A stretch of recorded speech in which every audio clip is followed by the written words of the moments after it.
चलिए बच्चों, इससे पहले हमने जो पहले वाले लेक्चर में, इससे पहले वाले लेक्चर की अगर बात करें तो इससे पहले वाले लेक्चर में हमने कंप्लीट करा है natural method of birth control. अब हम आगे बढ़ रहे हैं artificial method of birth control में इस लेक्चर में, ठीक है ना। टॉपिक डालते हैं आर्टिफिशियल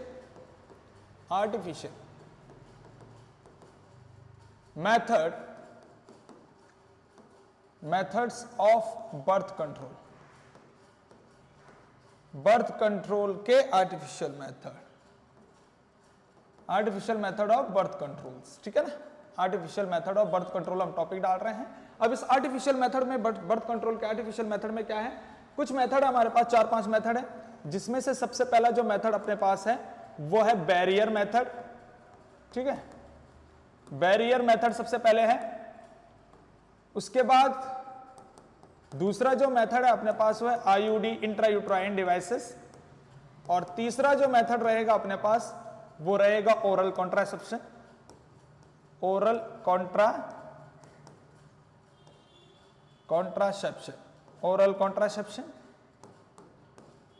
और चौथा जो मेथड रहेगा यहां पर वो रहेगा इंजेक्टेबल और इम्प्लांटेशन। इंजेक्टेबल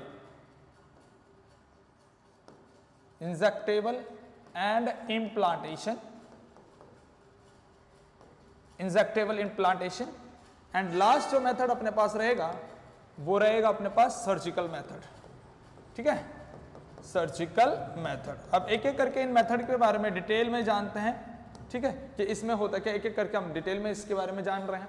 तो सबसे पहले हम बात करेंगे किसके बारे में, बैरियर मेथड के बारे में, ठीक है, कि बैरियर मेथड में होता क्या है, बैरियर मेथड, ठीक।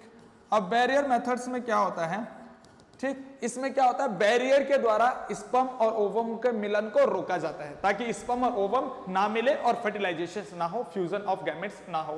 तो उस चीज को यहां पर बरकरार रखते हैं, है ना। यानी कि यहां पर क्या होता है, प्रिवेंट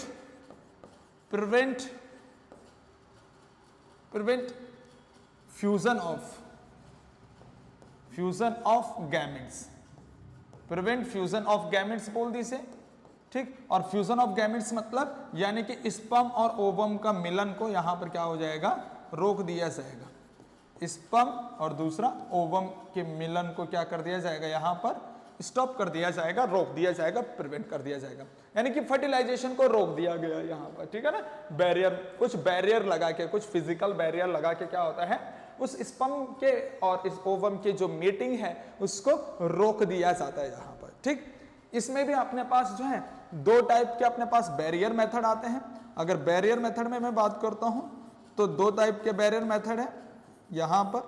जैसे अगर मैं बात करूं फॉर मेल के लिए तो अपने पास क्या होता है, कॉन्डोम्स एग्जाम्पल होता है, ठीक है, मेल में कॉन्डोम्स।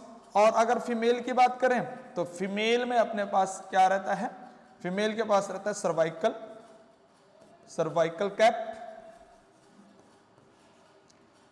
कैप, ठीक है, डायफ्राम, या फिर पहले वर्ड्स लिख लेते हैं यहां पर, वर्ड्स, फिर होता है डायफ्राम, ठीक है। ये यहां पर हमें देखने को मिलता है कि ये यहां पर एक्सेट्रा, ये फीमेल कॉन्डम के नाम से भी जाना जाते हैं जब मेल कॉन्डोम्स है। ऐसे ही जो है सर्वाइकल कैप्स, वर्ड्स और डायफ्राम किससे जाने जाते हैं, फीमेल कॉन्डोम से भी जाने जाते हैं, ठीक। अगर मैं सबसे पहले बात करता हूं कॉन्डम्स की, तो कॉन्डम्स में अपने पास जो है मेल के अंदर अगर मैं देखता हूं, यहां पर मेल में देखने को मिलता है ये बैरियर मेथड, ठीक है। इसको क्या करते हैं, पेनिस पे लगाया जाता है बाहर से, रबर और लैटेक्स का एक क्या होता है, ये रबर लैटेक्स का सब्सटेंस होता है, ठीक है। इसका जो सब्सटेंस है, इस कॉन्डम का जो सब्सटेंस बना होता है वो क्या होता है, रबर और latex, rubber and latex, rubber और लैटेक्स से मिक्सचर करके बना होता है। उसमें स्ट्रेचेबल पावर होती है, ठीक है। लैटेक्स वगैरह में क्या होती है, स्ट्रेचेबल पावर होती है, इस वजह से रबर और लैटेक्स वगैरह से बना रहता है, ठीक है। अच्छा, दूसरी बात अगर मैं बात करता हूं, यहां पर कॉन्डोम जो है पेनिस को कवर करता है, ये किसको कवर करता है, कवर पेनिस जिसकी वजह से क्या होता है, अगर इसने पेनिस को कवर कर दिया तो पेनिस फिर क्या करेगा, इजैकुलेशन इसी लेटेक्स रबर के अंदर करेगा, इसी कॉन्डोम के अंदर करेगा, यानी कि वहां पर जो है स्पर्म जो है इस रबर से बाहर नहीं आएंगे, तो वजाइना में नहीं जाएगा, यानी इंसेमिनेशन वजाइना में नहीं होगा, वजाइना में इंसेमिनेशन नहीं हुआ तो फर्टिलाइजेशन भी नहीं होगा, ठीक है, प्रेगनेंसी भी नहीं होगी। तो ये कवर करता है पेनिस को। किस तरह से पेनिस को कवर करता है उसको मैं देख लेता हूं। अभी पहले मैं यहां पर बात कर लेता हूं इस कॉन्डोम का डायग्राम। बेटा एक कॉन्डोम का जो डायग्राम है वो कुछ इस तरह से कॉन्डोम का डायग्राम होता है, ठीक है ना। इस तरह से बहुतों ने देखा होगा कॉन्डोम खरीद के भी, है ना। इस तरह से कॉन्डोम का डायग्राम होता है। अब क्या होता है कॉन्डोम का डायग्राम, अगर मैं यहां पर इसकी बात करता हूं, इस तरह से कॉन्डोम का डायग्राम है, तो यहां पर क्या होता है, ये इस तरह से यहां पर रबर होती है, ठीक है, और ये पतली सी रबर आगे होती है, यहां पर थोड़ा सा ये रबर का जो है ब्रॉड हिस्सा होता है, और इस तरह से फिर आगे ये पूरा का पूरा पतला सा रबर टाइप का इस तरह से होता है, ठीक है ना।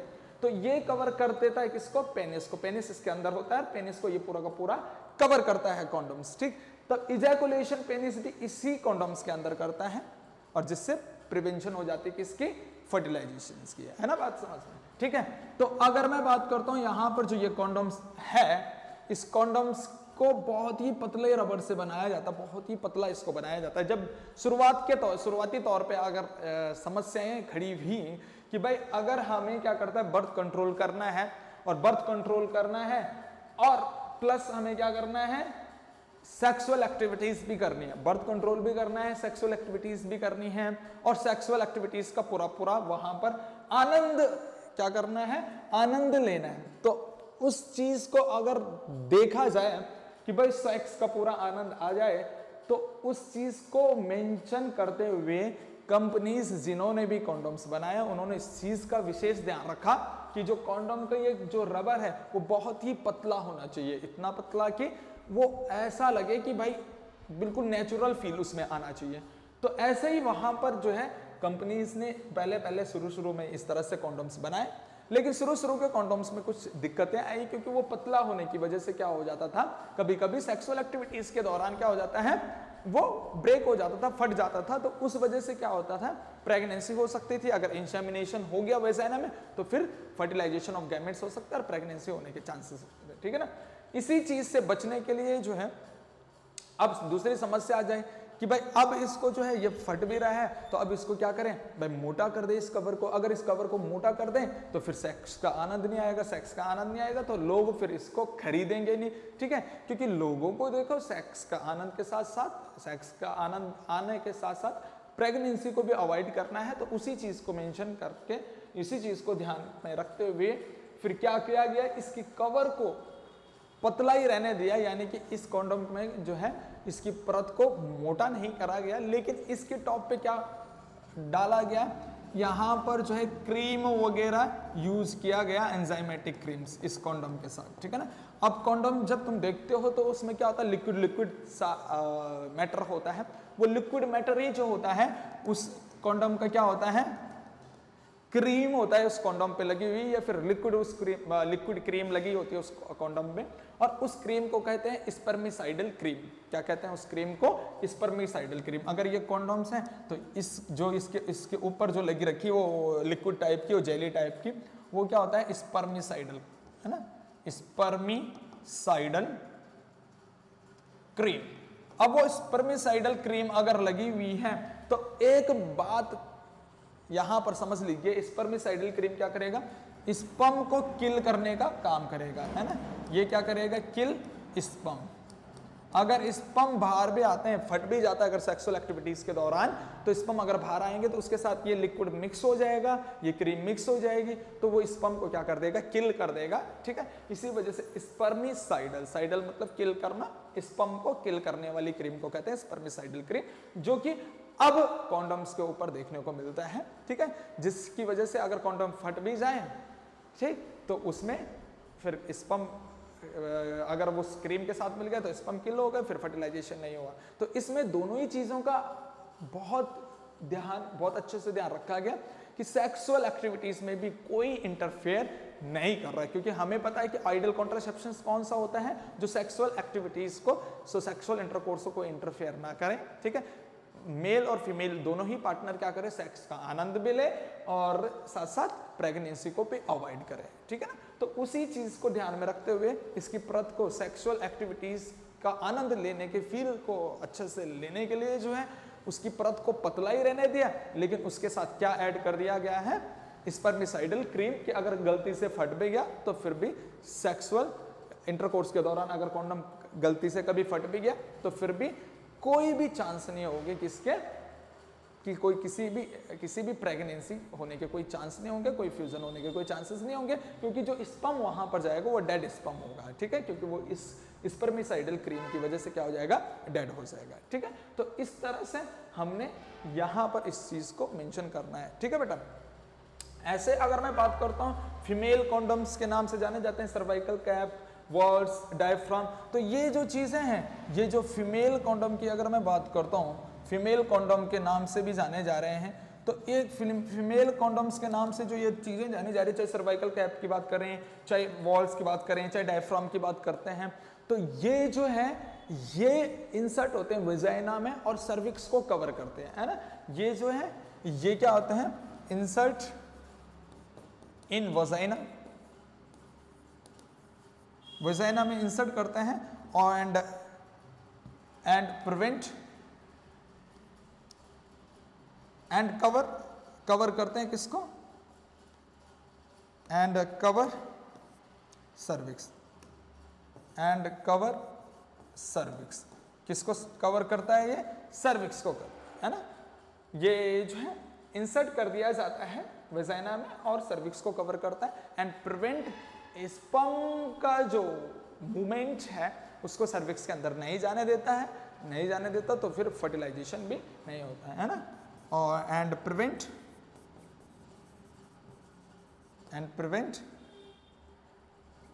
स्पर्म एंट्री,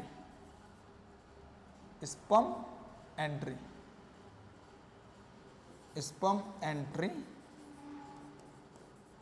इनसाइड यूट्रस, ठीक है। स्पर्म एंट्री को क्या कर देता है, रोक देता है यूट्रस में जाने से, ठीक है ना।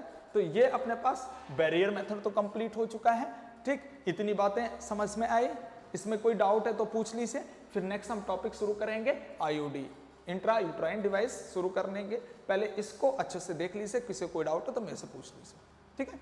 छाप लो इसमें, ठीक है, छाप लिया बेटा। आगे बढ़ते हैं, नेक्स्ट अपने पास होगा आईयूडी, इंट्रा यूट्राइन डिवाइसेस, तो इसको हम देखते हैं आगे, ठीक है। आईयूडी इसका पूरा जो नाम है वो रहेगा अपने पास इंट्रा यूट्राइन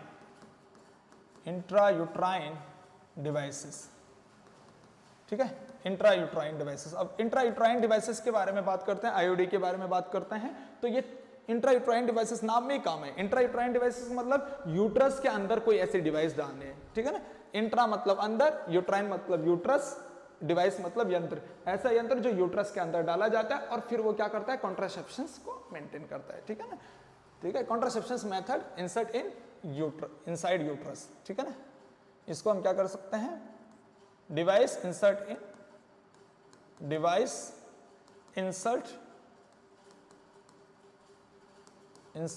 इन यूट्रस, एक ऐसे डिवाइस जिसको कहां डाला जाता है, यूट्रस के अंदर डाला जाता है। अब ये 3 टाइप की है, 3 टाइप्स की आईयूडी है, 3 टाइप्स की आईयूडी है, ठीक है। अगर मैं बात करता हूं 3 टाइप्स की आईयूडी कौन कौन सी हैं, तो सबसे पहले अपने पास आता है non medicated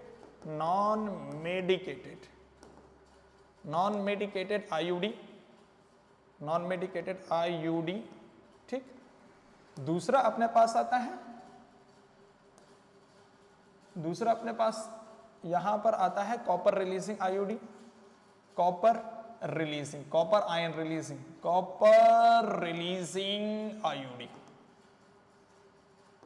IUD. And last आता अपने पास हार्मोनल रिलीजिंग आईयूडी, ठीक है। यहां पर ये चीजें आती है, ठीक। यानी सबसे पहले नॉन मेडिकेटेड आईयूडी, देन हम पढ़ेंगे कॉपर रिलीजिंग आईयूडी, देन हम पढ़ेंगे हार्मोनल रिलीजिंग आईयूडी। तो अगर हम बात करते हैं सबसे पहले नॉन मेडिकेटेड आईयूडी, तो नॉन मेडिकेटेड आईयूडी ऐसी कोई आईयूडीज होती हैं, इंट्रायूट्राइन डिवाइसेस होती हैं जो फेगोसाइटोसिस नेचर की होती हैं, ठीक है। फेगोसाइटोसिस स्पर्म को खा जाती हैं, किल कर देती हैं, ठीक है ना।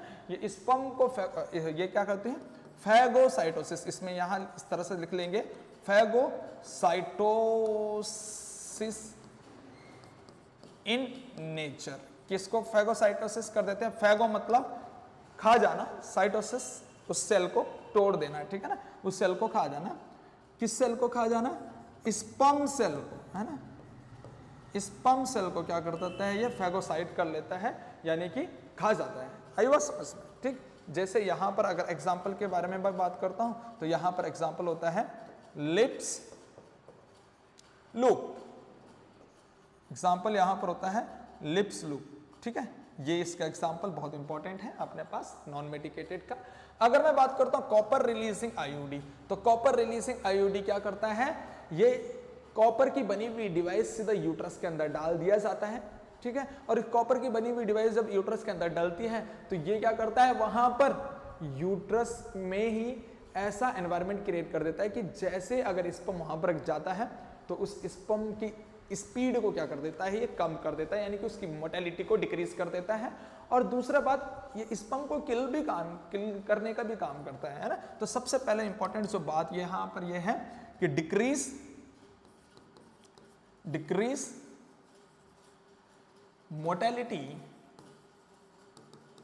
मोटेलिटी ऑफ स्पर्म, ठीक है।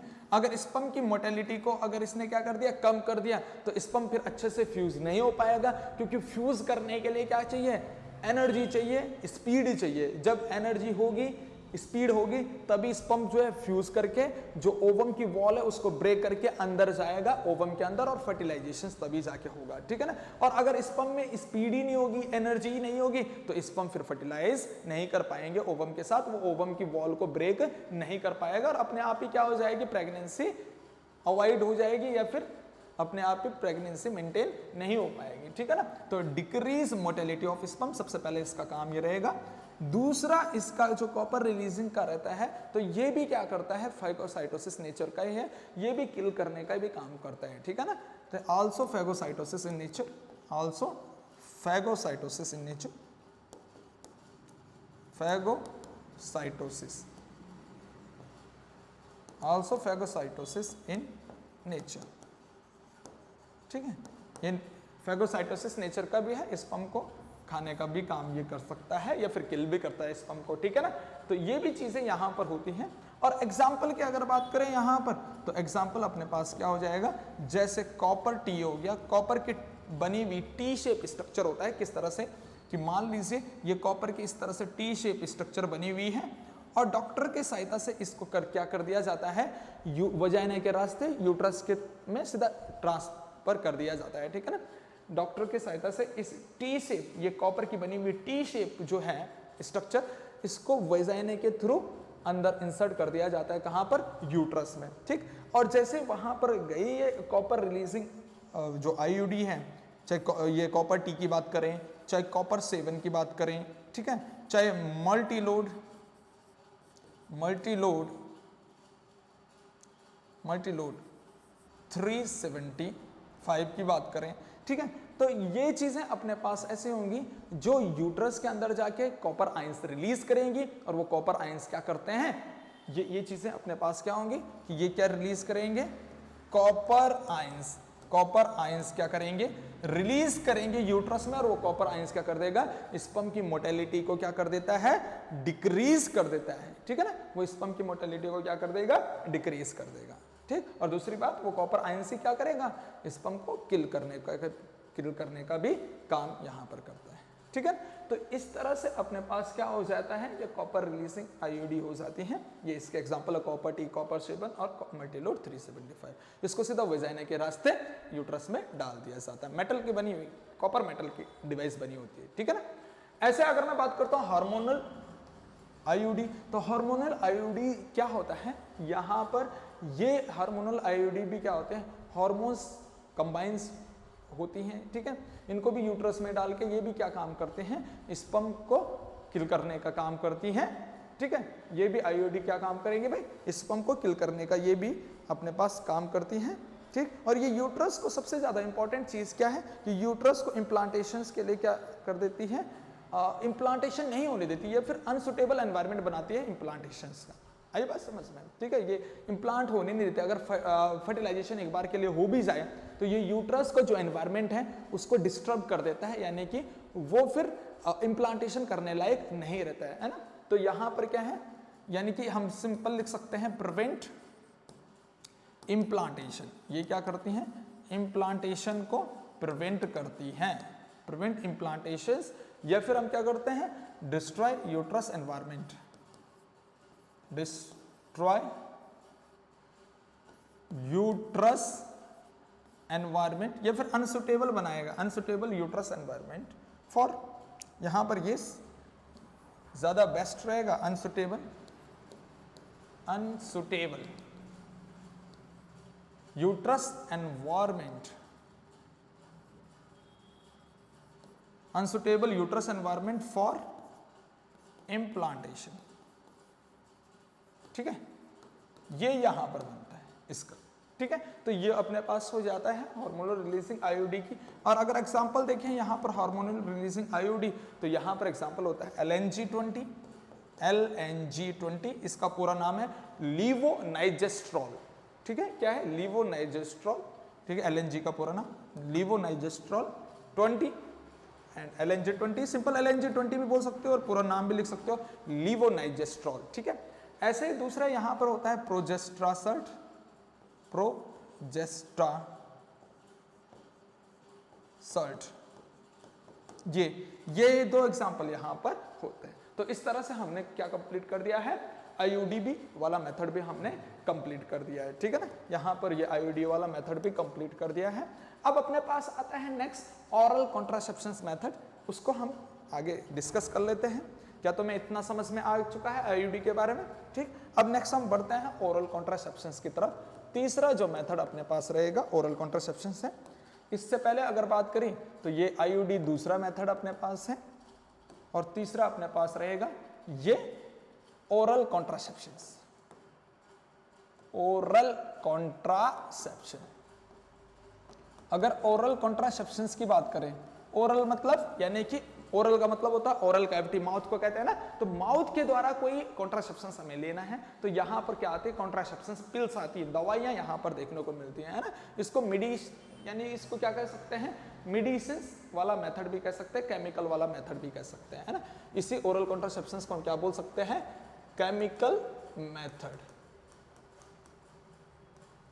केमिकल मेथड्स भी कह सकते हैं, क्योंकि इसमें केमिकल्स वगैरह यूज होते हैं, पिल्स वगैरह, ठीक है। यहाँ पर ओरल पिल्स यूज होंगी, ओरल यानी माउथ के द्वारा खाई जाने वाली दवाइयाँ, ठीक है, ओरल पिल्स वगैरह, ठीक है, वो वगैरह यहाँ पर यूज होती हैं। अब वो ओरल पिल्स भी जो है 3 प्रकार की ओरल पिल्स होती हैं,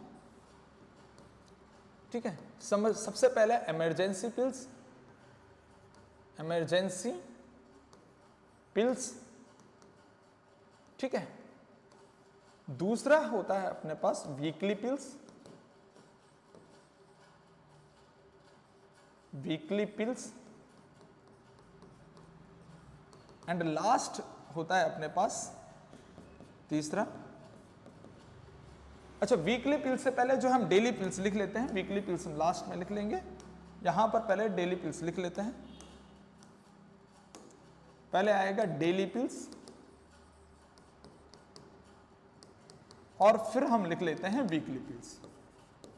वीकली पिल्स इसलिए लास्ट में, वो खुद ही पता चल जाएगा क्यों हम लास्ट में लिख रहे हैं इसको अभी थोड़ी देर बाद। सबसे पहले हम बात करते हैं इमरजेंसी पिल। तो इमरजेंसी पिल जो आती है इसको विदिन 72 घंटे के अंदर अंदर लेना पड़ता है, ठीक है ना। ये जो है विदिन 72 घंटे के अंदर अंदर लेना पड़ता है, विदिन 74 आवर्स, ठीक है। ये 74 आवर्स तक क्या रहती है, इफेक्टिव रहती है। जैसे सेक्सुअल एक्टिविटी करी तो सेक्सुअल एक्टिविटी करने पर जो फीमेल पार्टनर है वो सेक्सुअल एक्टिविटी के बाद 72 घंटे तक इसको ले सकती है या फिर इसको लेना चाहिए, तभी जाके अपना इफेक्टिव रिजल्ट देता है, ठीक है ना। तो ये जो अपने पास पिल्स होती है, अगर इसका एग्जाम्पल के बारे में मैं बात करता हूं तो इसका एग्जाम्पल होता है अनवांटेड 72।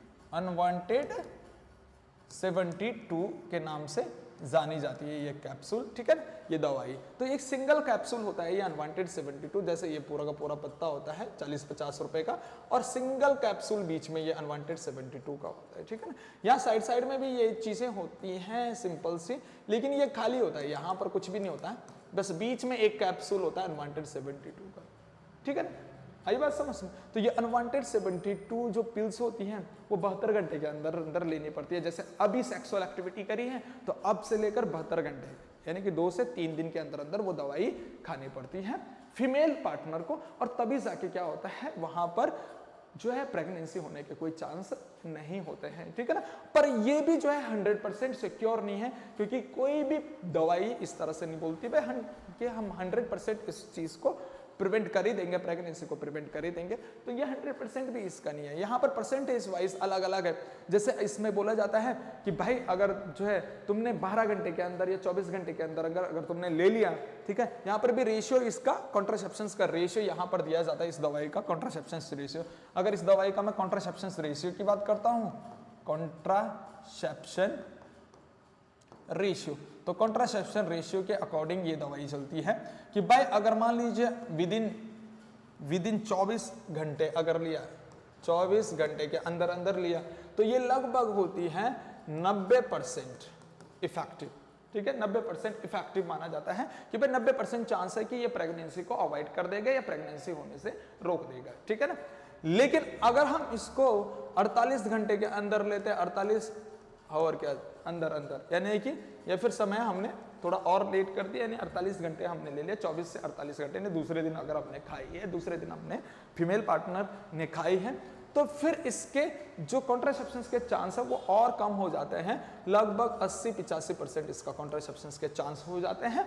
और अगर ये जो है अगर देखा जाए तीसरे दिन की बात करें, तो तीसरे दिन यानी कि जैसे 72 घंटे के अंदर अंदर लेते हैं, तो फिर ये क्या कर देता है, लगभग 70% क्या करता है, ये कॉन्ट्रासेप्शंस की गारंटी देता है, वरना 100% गारंटी कोई भी नहीं देता है। यानी कि हो सकता है इसके बाद भी कॉन्ट्रासेप्शंस दवाई पिल्स खाने के बाद भी क्या हो, प्रेगनेंसी हो जाए, ठीक है, क्योंकि ये अपने पास पूरा श्योरिटी नहीं देता है इस चीज का भी। तो इसमें भी जरूरी नहीं है कि भाई इसको खाने के बाद भी जो है क्या हो जाए, प्रेगनेंसी अवॉइड हो जाए। लेकिन एक बात ध्यान रखना, ये जो दवाई है वो इमरजेंसी पिल के नाम से भी जानी जाती है और अनवांटेड 72 के नाम से भी जानी जाती है। सिंगल कैप्सूल होता है, ठीक है, और बहुत ही ज्यादा कि क्या बोल सकते हैं कि भाई ये ज्यादा के जितना ज्यादा इफेक्टिव है यानी कि एक ही दवाई खाने से जो है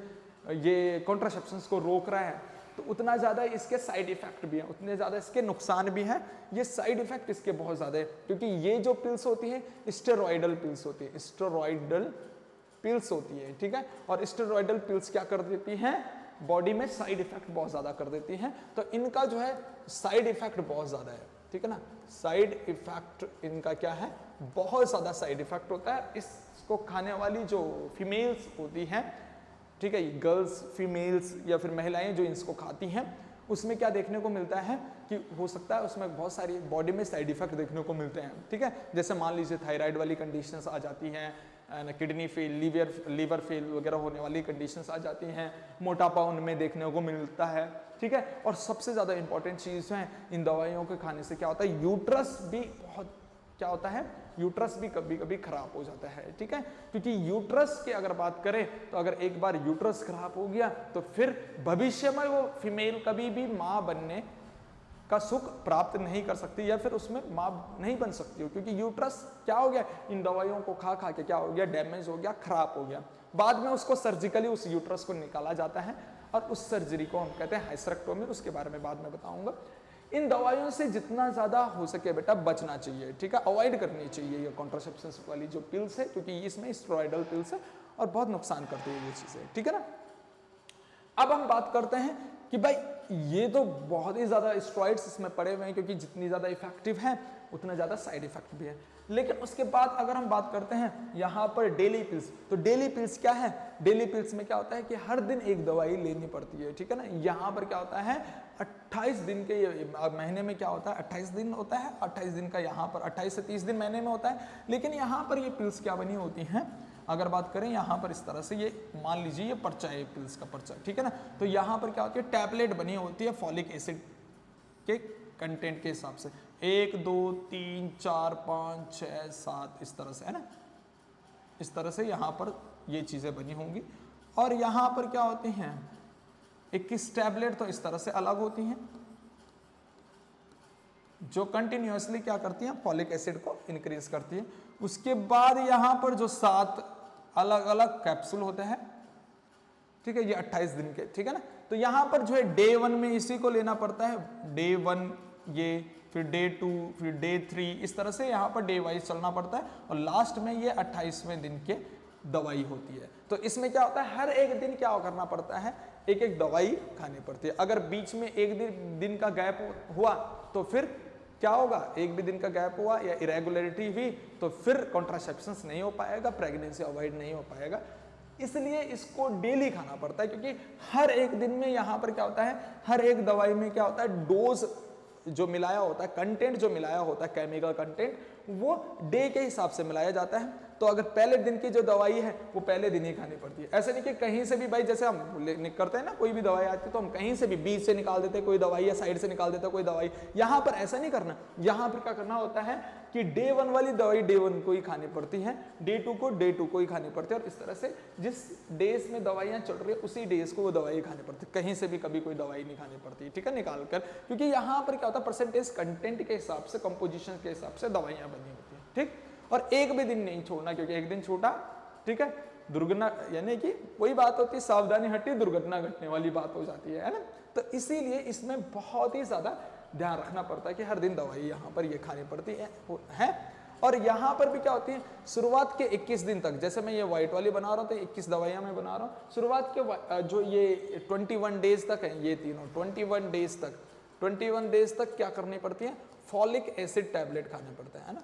फॉलिक एसिड टैबलेट होते हैं, ठीक है, ये खाने पड़ते हैं शुरुआत के 21 दिन तक। क्यों? क्योंकि फॉलिक एसिड क्या कर देता है, बॉडी में क्या कर देता है, ब्लड सेल्स का फॉर्मेशंस करता है, यानी कि ब्लड बनाने का काम करता है फॉलिक एसिड। इसीलिए फॉलिक एसिड टैबलेट पहले लेनी पड़ती है, ताकि बाद में अगर हमारे पास जैसे फॉलिक एसिड टैबलेट खाई 21 दिन तक तो खूब ब्लड बॉडी में बना, ठीक है ना। उसके बाद क्या हुआ, जैसे ये दवाइयाँ, ये है कॉन्ट्रासेप्शंस वाली दवाइयाँ, जैसे इन दवाइयों को खाना शुरू करा वैसे क्या होने लग जाएगा, ब्लड के रूप में वेजाइना के थ्रू डिस्चार्ज होने लग जाएगा। वो जो प्रेगनेंसी वहां पर बनी होगी थोड़ा थोड़ा टूट कर वो डिस्चार्ज होने लग जाएगा, ठीक है ना। तो इन दवाइयों को खाने से क्या होगा, वहां पर प्रेगनेंसी को अवॉइड करा जा सकता है, ठीक है ना भाई। वो जब डिस्चार्ज होगा 7-8 दिन तक जो डिस्चार्ज होगा उसमें बहुत सारा ब्लड निकलता है, इसीलिए शुरुआती दिनों पे पहले क्या करना पड़ता है, ये फॉलिक एसिड टैबलेट खानी पड़ती है, ये लेनी पड़ती है, ठीक है। उसके बाद 7 दिनों तक इन दवाइयों को लेना पड़ता है जो कि प्रेगनेंसी को अवॉइड करने के लिए होती है, ठीक है। लेकिन इन दवाइयों में भी अगर क्या हम बात करें तो इन दवाइयों में भी स्टेरॉइड्स की मात्रा ज़्यादा थी, स्टेरॉइड्स इनमें भी डले हुए थे, और इनमें भी डले हुए स्टेरॉइड हैं तो ये भी क्या कर रहे हैं, साइड इफेक्ट कर रहे हैं, ठीक है, साइड इफेक्ट कर रहे हैं, ठीक। दूसरी बात, चलो ये तो ज्यादा साइड इफेक्ट कर रहे हैं क्योंकि इसमें ज्यादा स्टेरॉइड्स हैं, ये थोड़ा कम साइड इफेक्ट करते हैं, लेकिन फिर भी साइड इफेक्ट करते हैं, तो जो साइड इफेक्ट करते हैं उसको लेने ही क्यों है, ठीक है ना। तो ये चीजें हो जाएगी। अगर चलो ठीक है, कम साइड इफेक्ट की वजह से ये दवाइयां ली भी, लेकिन क्या हुआ कि महिलाएं क्या होती हैं अपने काम में, घर के काम में कुछ महिलाएं ज्यादा व्यस्त होती हैं, उस वजह से कभी किसी दिन अगर एक दिन भी ये दवाई छूटी तो समझो क्या हुआ, फिर इनका खाने का कोई मतलब भी नहीं रहा है, ठीक है, कॉन्ट्रासेप्शन प्रिवेंट नहीं हो पाई। तो ये भी चीजें यहाँ पर प्रॉब्लम आ रही थी भाई कि डेली इनको खाना, ठीक है, बहुत ही ज़्यादा टिपिकल जो है महिलाओं के लिए पड़ रहा था कि किसी दिन अगर गलती से भूल गए तो फिर क्या हो जाएगा, एक सीक्वेंस बिगड़ जाएगा और प्रेगनेंसी अवॉइड नहीं हो पाएगी। फिर उस चीज़ के लिए हमारे पास जो बेस्ट मेथड आया, वीकली पिल्स निकल के आया कि अब हमें हर दिन यहाँ पर क्या नहीं करनी पड़ेगी, पिल्स नहीं लेनी पड़ेगी, अब हफ्ते में 1 पिल्स लेनी है, ठीक है ना। वीकली पिल्स मतलब कि एक हफ्ते में एक पिल्स, चाहे कभी भी ले लो, ठीक है ना। तो वो यहाँ पर बनाई, और ये जो वीकली पिल्स बनाई वो किसने बनाई? CDRI लखनऊ ने, ठीक है ना, CDRI Lucknow, central drug research institute, ठीक है। इसका CDRI का अगर पूरा नाम बोले, central drug research institute of Lucknow. इसने क्या करा? ये वीकली पिल्स क्या करा? डेवलप करा। CDRI ने, central drug research institute Lucknow ने क्या करा कि भाई इस वीकली पिल्स को डेवलप करा, और उस वीकली पिल्स का नाम क्या रखा? उस वीकली पिल्स का नाम रखा सहेली, ठीक है ना, उसका नाम क्या रखा? सहेली। और दूसरी बात अगर मैं बात करता हूं, ये सहेली नॉन स्टेरॉइडल पिल्स है, ठीक है, नॉन स्टेरॉइडल, ये इस तरह से पूछा जाता है, नॉन स्टेरॉइडल पिल्स, ठीक है। ये काफी इंपॉर्टेंट बात है, नॉन स्टेरॉइडल पिल्स है ये सहेली, जो किसने बनाया? लखनऊ में बनी, CDRI लखनऊ ने बनाई, ठीक है, central drug research institute Lucknow ने बनाई, और उसका नाम रखा सहेली। क्यों? क्योंकि ये प्रेगनेंसी को अवॉइड तो कर ही रही है, बाकी साथ में इसका क्या है? नो साइड इफेक्ट या फिर लेस साइड इफेक्ट है, क्योंकि यहां पर ये नॉन स्टेरॉइडल पिल्स है, ठीक है ना। तो इसका हम क्या बोल सकते हैं? No side effect, no side effect और लेस साइड इफेक्ट बोल सकते हैं, ठीक है ना, लेस साइड इफेक्ट, ठीक है, no side effect and less side effect, ठीक है। आई बात समझ में? तो ये महिलाओं की जो है अच्छी खासी दोस्त बनी ये दवाई। इसका नाम ही, दवाई का नाम ही क्या रख दिया गया है? सहेली नाम से रख दिया इस दवाई का नाम, ठीक है ना। अच्छा, अगर मैं बात करता हूं कि भाई यहां पर इस दवाई का नाम सहेली तो रख दिया है, इसको वीकली लेना पड़ता है, हफ्ते में एक दिन ले लो, ठीक है, और महीने में कितने होते हैं? 4 हफ्ते होते हैं, तो केवल 4 दवाई ले लो। आई बात समझ में? तो ये चीजें यहां पर हैं कि भाई ये इस प्रॉब्लम को भी ओवरकम कर रहा था कि भाई अगर हम भूल गए, दवाई एक दिन भूल गए तो फिर दिक्कत हो जाएगी, लेकिन यहां पर ऐसी कोई दिक्कत नहीं आ रही थी। यहां पर क्या है? वीकली पिल्स है ये, ठीक है ना, वंस अ वीक, है ना, ठीक है, टेक वंस अ वीक, है ना।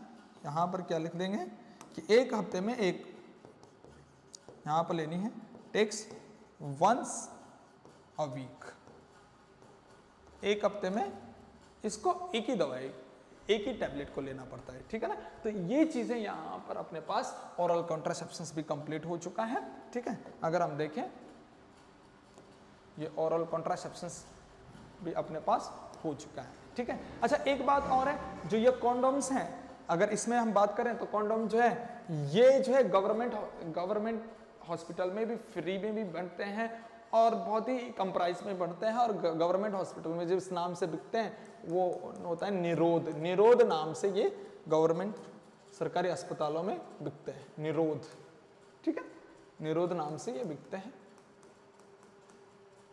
ठीक।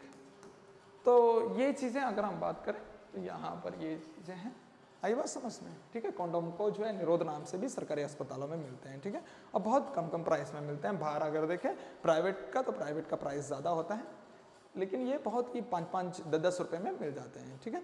हाँ, काम वही होता है दोनों का, चाहे प्राइवेट हो बाहर से खरीदो, चाहे सरकारी अस्पताल वगैरह से, है ना, ठीक है। तो ये चीज़ें होती हैं। तो हमने ओरल कॉन्ट्रासेप्शंस भी कंप्लीट कर दिया है। अब अपने पास नेक्स्ट होगा इंजेक्टेबल एंड इम्प्लांटेशंस, तो उसको शुरू करते हैं। अपने पास इंजेक्टेबल इम्प्लांटेशन जो चौथा मेथड है उसको देख लेते हैं, ठीक है। इतने में कोई डाउट है? पहले इतने में कोई डाउट है तो पूछ लीजिए, या फिर इसको पहले छाप लीजिए, तब हम आगे बढ़ेंगे इंजेक्टेबल इम्प्लांटेशन वाले मेथड। छापो इसको, ठीक है। इतने में कोई डाउट नहीं है बेटा, फिर हम आगे बढ़ रहे हैं। नेक्स्ट अपने पास होगा इंजेक्टेबल या फिर इंजेक्शंस एंड इम्प्लांटेशन। चौथा जो मेथड अपने पास है इंजेक्शन एंड इम्प्लांटेशन। अच्छा, अगर इंजेक्शन और इम्प्लांटेशन की मैं बात करता हूं, तो इंजेक्शन और इम्प्लांटेशन सिमिलरली ऐसे ही होता है जैसे ओरल पिल्स होती है। ओरल पिल्स में भी क्या होता है? हार्मोन कॉम्बिनेशन पिल्स होती हैं, ठीक है ना। अगर हम बात करते हैं यहां पर, ठीक है, ये वीकली पिल्स जितनी भी ये दवाइयां हैं ये हार्मोन्स कॉम्बिनेशंस पिल्स होती हैं, हार्मोन्स कॉम्बिनेशंस पिल्स होती हैं, ठीक है। हार्मोन कॉम्बिनेशन, और कौन कौन से हार्मोन कॉम्बिनेशंस की अगर मैं बात करता हूं, प्रोजेस्ट्रॉन, प्रोजेस्ट्रोजन, एंड एस्ट्रोजन, ये दो हार्मोन कॉम्बिनेशंस पिल्स होती है, ठीक है ना। इन हार्मोन का कॉम्बिनेशंस करके इन दोनों का रेशियो करा के ये खाने वाली दवाइयां बना जाती हैं, ठीक है। और पर इनको अगर हम देखें तो इनका थोड़ा क्या होता है, इफेक्टिव पीरियड क्या होता है, थोड़ा लॉन्ग होता है। उन्हीं इफेक्टिव पीरियड को ये लंबा समय थोड़ा लेती हैं दवाई जो हम खाते हैं ना। जैसे कोई भी दवाई हम खाएं तो पहले पेट में जाएगा, फिर वो ब्लड में जाएगा, तब अपना एक्शन शो करेगा, यानी कि थोड़ा लंबा समय लेता है। लेकिन अब हम बात करें कि इन्हीं के इंजेक्शन, चाहे प्रोजेस्टेरॉन और एस्ट्रोजन हार्मोन का इंजेक्शन डायरेक्ट ब्लड में लगा दिया जाए फीमेल की बॉडी में, तो वो ज़्यादा वो कम समय लेगा और ज़्यादा इफेक्टिव देखने को मिलेगा वहाँ पर, है ना। तो वही है इंजेक्शंस में यहाँ पर चीज़ें यही बता रखी हैं कि भाई इंजेक्शंस और इम्प्लांटेशंस में क्या होता है, इंजेक्शन और इम्प्लांटेशंस में क्या होता है कि डायरेक्ट ब्लड स्ट्रीम में क्या कर देंगे, ठीक है, यानी कि progesterone,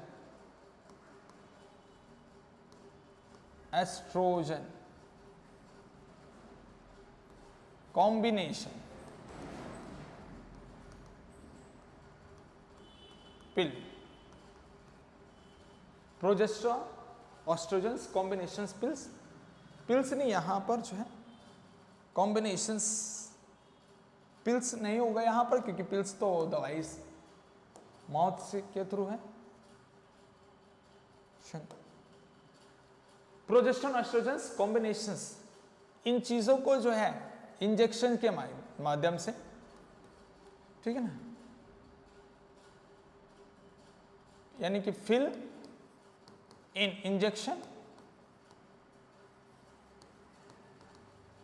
and direct insert in blood, ठीक, which have shortly effective, जो बहुत जल्दी इफेक्टिव होगा, है ना, which have shortly effective, जो बहुत जल्दी इफेक्टिव होगा। क्योंकि वो अगर मैं बात करता हूं दवाई अगर खाएं तो बहुत लंबे समय में बाद ही अपना इफेक्ट दिखाएंगे, लेकिन यहां पर अगर डायरेक्ट इंजेक्शन वाला मेथड लगा दिया, ठीक है, तो वो बहुत ही जल्दी अपना इफेक्ट यहां पर इस तरह से दिखाता है। तो ये इंजेक्शन इम्प्लांटेशंस वाला भी चीजें हो चुका है। एंड लास्ट अपने पास आ जाता है सर्जिकल मेथड। अगर यहां पर देखें सर्जिकल मेथड, लेकिन उससे पहले थोड़ा सा मैं यहां पर बता देता हूं कि जो ये बैरियर मेथड है, वो बैरियर मेथड सबसे बेस्ट मेथड माना जाता है। वो बैरियर मेथड इसलिए बेस्ट मेथड माना जाता है क्योंकि इस बैरियर मेथड से कोई भी सेक्सुअल ट्रांसमिटेड डिजीज नहीं होती है, ठीक है। इसको best method of contraception,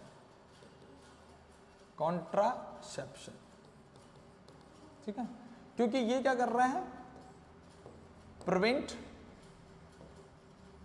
also prevent STD, sexual transmitted disease, ठीक है ना। ये कॉन्डोम क्या करता है, बैरियर मेथड क्या करता है, सेक्सुअल ट्रांसमिटेड डिजीज से भी बचाता है। क्यों?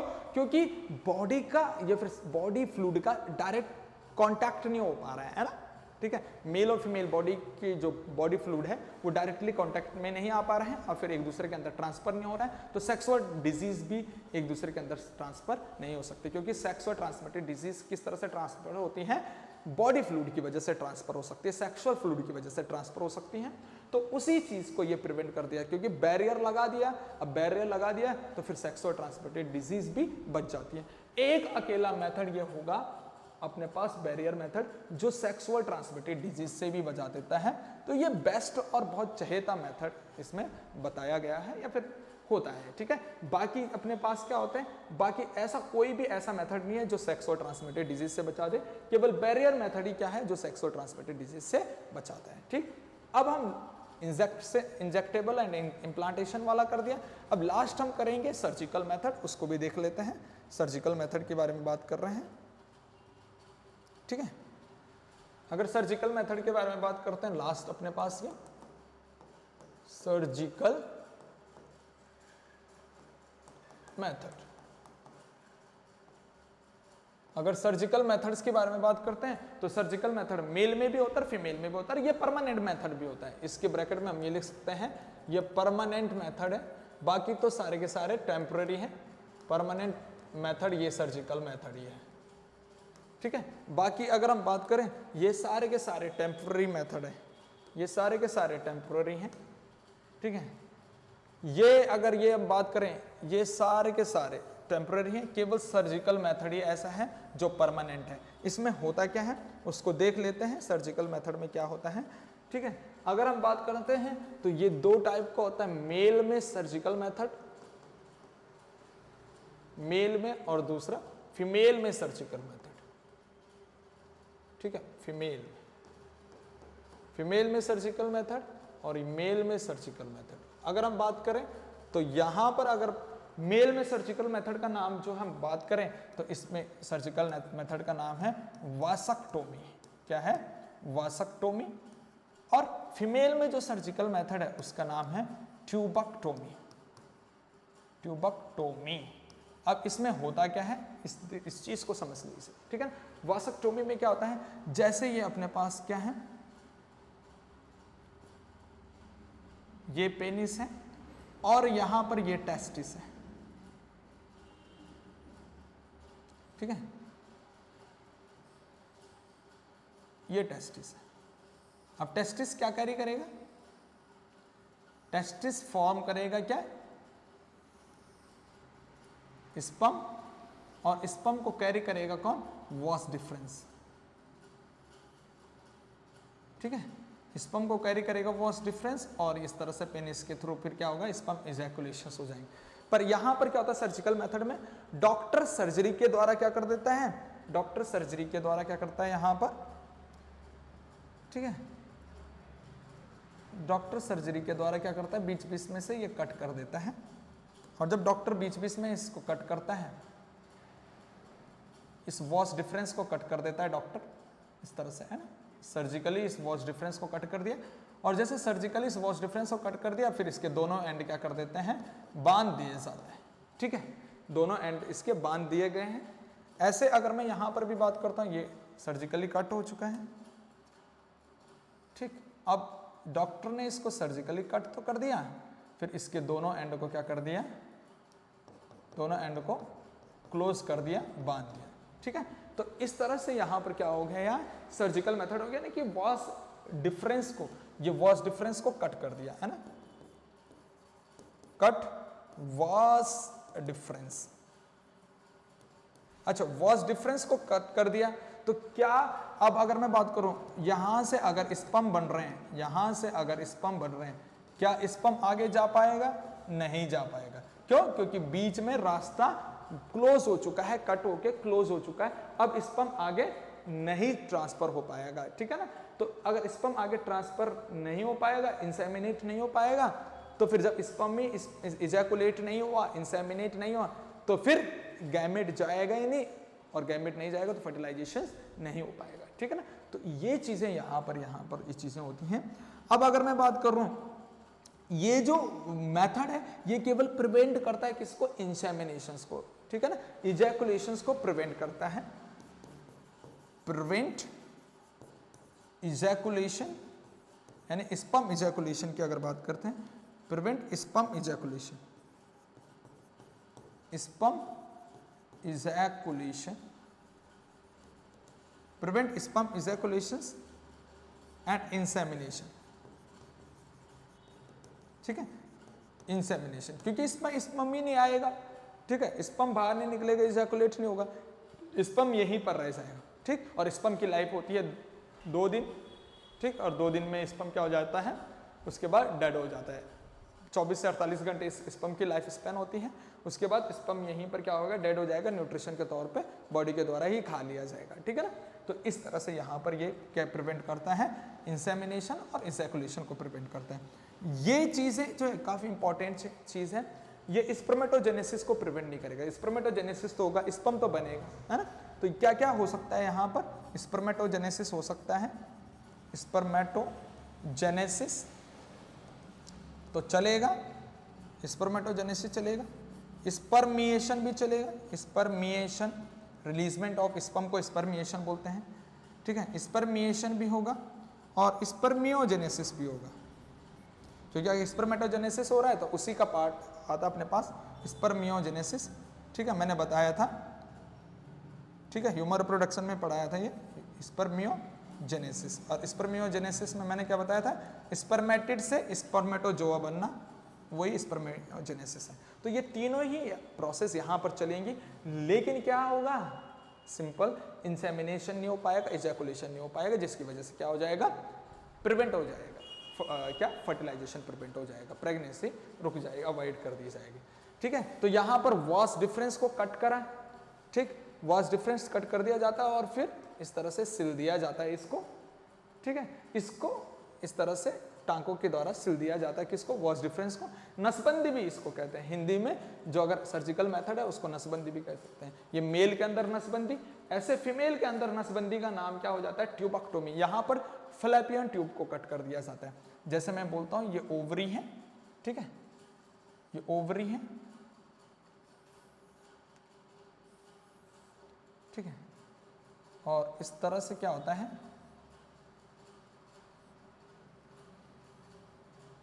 ये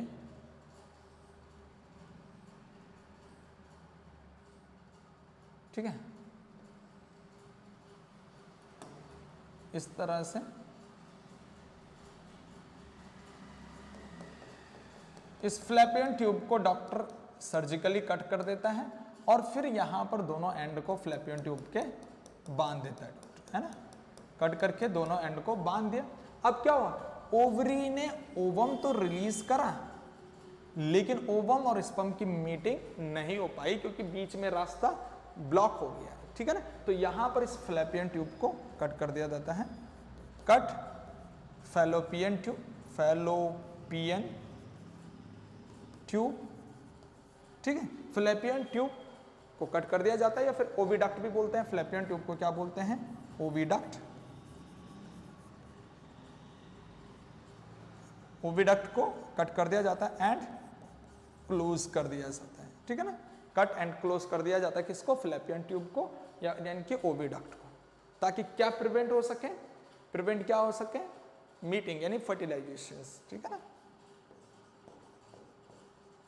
प्रिवेंट फर्टिलाइजेशन, फर्टिलाइजेशन प्रिवेंट हो सके, यानी कि ओवम जब स्पर्म के साथ ही नहीं मिलेगा तो फिर फर्टिलाइजेशन नहीं होगी।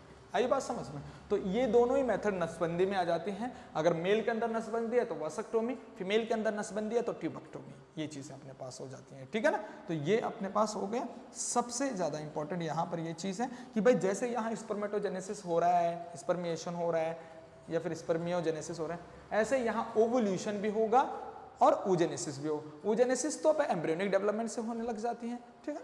तो यहाँ पर ऊजेनेसिस तो चल रही है, चलेगा, ऊजेनेसिस तो हो गई क्योंकि वो तो एम्ब्रियोनिक डेवलपमेंट के दौरान होने लग जाता है। ऊजेनेसिस भी यहाँ पर होगा और ओवुल्यूशन भी यहाँ पर होगा। ओवुल्यूशन दोनों ही फिनोमेना यहाँ पर होंगे, बशर्ते क्या नहीं होगा, क्या नहीं होगा, फर्टिलाइजेशन नहीं होगा, वो मीटिंग नहीं होगी स्पर्म एंड ओवम की, ठीक है। तो इस तरह से अपने पास ये सारे के सारे मेथड बर्थ कंट्रोल के हो गए। आर्टिफिशियल मेथड भी इसको देख लीजिएगा, सबसे पहले पेज को देख लीजिए अच्छे से, इसमें किसी बच्चे को कोई डाउट है, ठीक है, पूछ लीजिए अगर कोई डाउट है, नहीं है आगे बढ़ रहे हैं। क्या सेकंड पेज में किसी बच्चे को कोई डाउट है आईयूडी में, नहीं, ठीक है। क्या थर्ड मेथड में ओरल कॉन्ट्रासेप्शंस में, जिसको केमिकल मेथड कहते हैं, इसमें भी कोई डाउट नहीं, चलो ठीक है।